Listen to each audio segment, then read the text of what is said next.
Now, we have a surprise. Mr. Warnick does not even know who this person is. And I'm looking around and I'm not sure I see this person. I'm hoping that he'll be coming down the street momentarily. Ed, will you check for me and see?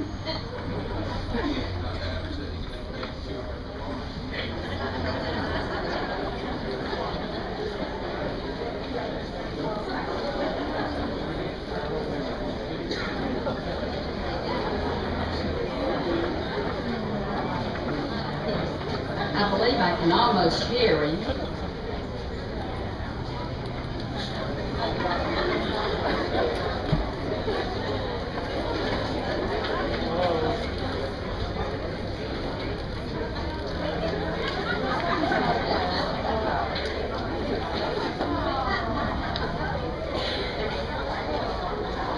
Oh, here he comes. I knew he'd come to this party. He wouldn't have missed it.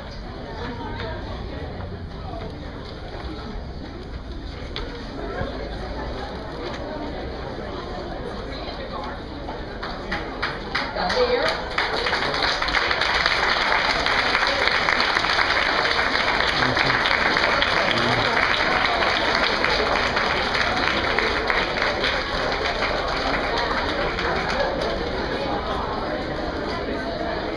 Why, I do believe it's Francis Flagg Putney.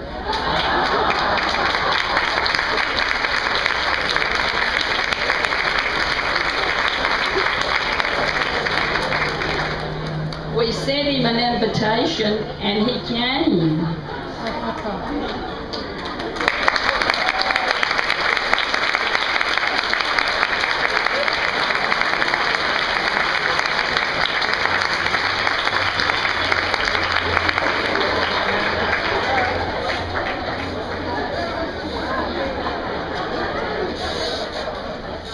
You have aged beautifully.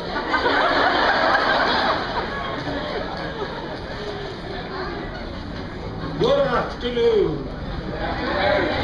It is an honor for me to appear here before you on this fine occasion.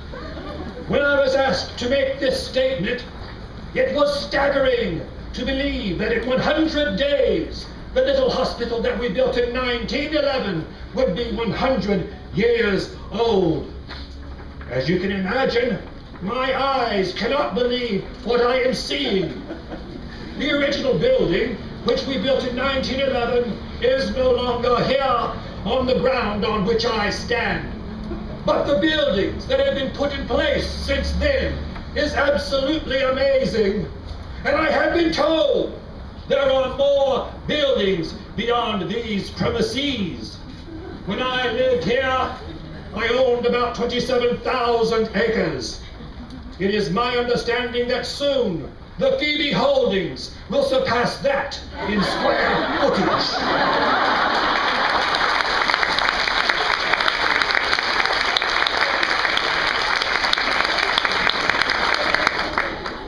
I was an outsider, I admit it, when I first came here to establish my residence in 1865, where the spoils of war, that unfortunate happening that you Southerners refer to as the War of Northern Aggression, were ripe for the pickings.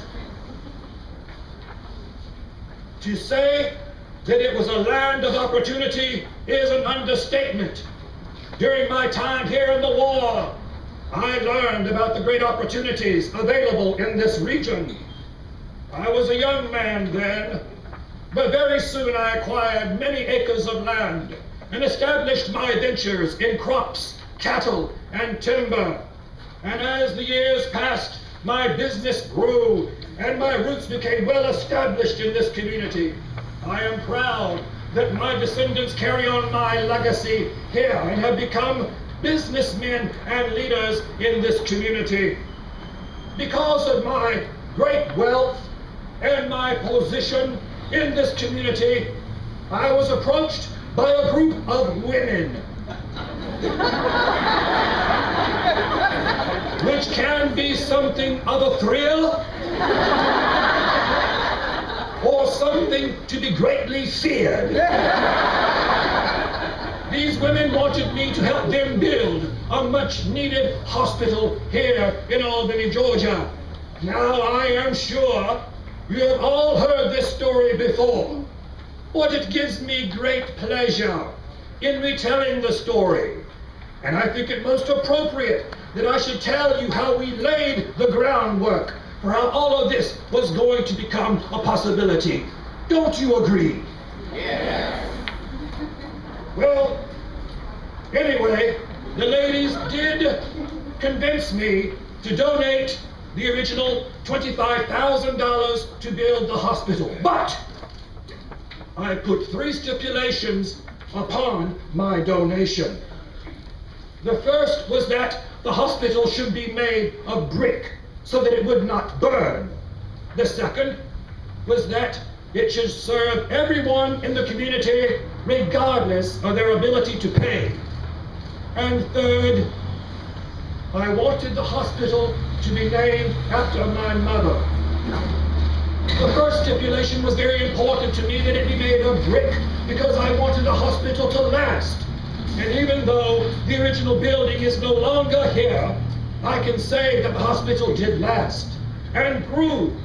I feel safe in saying that if the hospital has lasted for 100 years, it certainly will last for 100 more.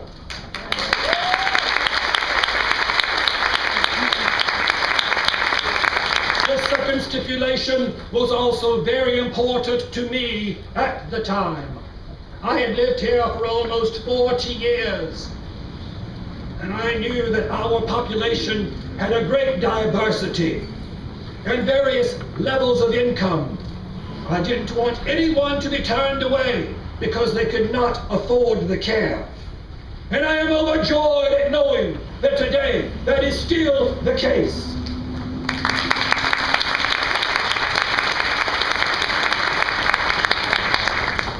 The third stipulation was a very easy one for me. What son would not want to honor his mother by naming something for her? I thought it was quite appropriate that the hospital should be named for her. And not only has the name simply Phoebe become recognized as healthcare in Southwest Georgia, I have noticed that the letter P is used in conjunction with the name to symbolize the hospital with a heart. That makes me very happy.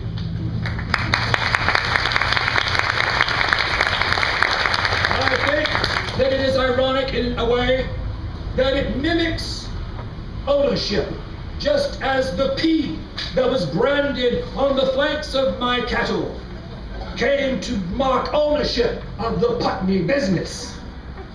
With no children of my own, I find great pride in being the catalyst for this healthcare vehicle, which I am told now serves many Southwest Georgia counties. I stand in awe before you today at a meager donation I made 100 years ago. I give great thanks to those who had the leadership and the vision to make today become a reality. It is difficult for me to realize what Phoebe has come to mean in this region and the impact that Phoebe has had on this community. It would make my mother so proud. Thank you.